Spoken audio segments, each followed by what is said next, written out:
এবার star gold champions ট্রফির খবর।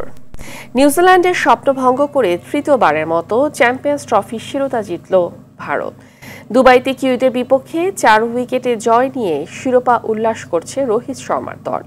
টসে জিতে ব্যাট করে নির্ধারিত ওভারে 7 উইকেটে 251 রান সংগ্রহ করে নিউজিল্যান্ড।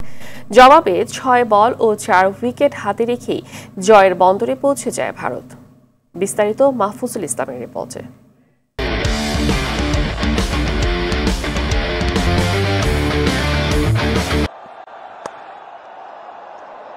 টস জিতে ব্যাট করতে নামা দুই কিউই ওপেনারের উড়ন্ত সূচনায় দারুণ কিছু ইঙ্গিত মিলছিল।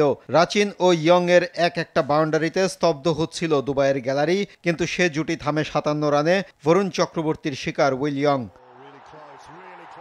রাচিন ফিরেছেন 36 রানে, দলীয় সংগ্রহ তখন 69। দলীয় 75 রানে যাদবের কাছে কেন উইলিয়ামসনের আত্মসমর্পণ। মিশেলে মান রক্ষা কিউইদের। 101 বলে খেলেন 63 রানের ইনিংস। গ্র্যান্ট ফিলিপসের 34 আর ব্র্যাকওয়েলের অপরাজিত 53 রানে ভর করে নির্ধারিত ওভারে 251 রানের সংগ্রহ কিউইদের।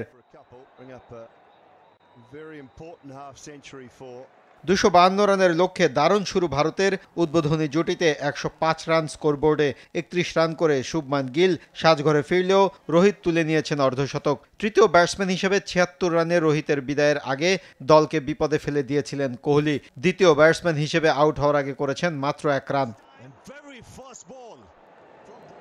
এরপর শ্রেয়াস আয়ারের 48 রান দলের জয়ের ভিত গড়ে দেয়, আর KL রাহুল 33 বলে 34 রানে অপরাজিত থেকে দলের জয় নিশ্চিত করে মাঠ ছাড়েন। ম্যাচ শেষে ট্রফি জয়ের উল্লাসে মাতে দুবাই স্টেডিয়ামের পুরো গ্যালারি। এ জয়ে চ্যাম্পিয়ন্স ট্রফির ইতিহাসে তৃতীয়বারের মতো শিরোপা জয়ের স্বাদ পেল ভারত।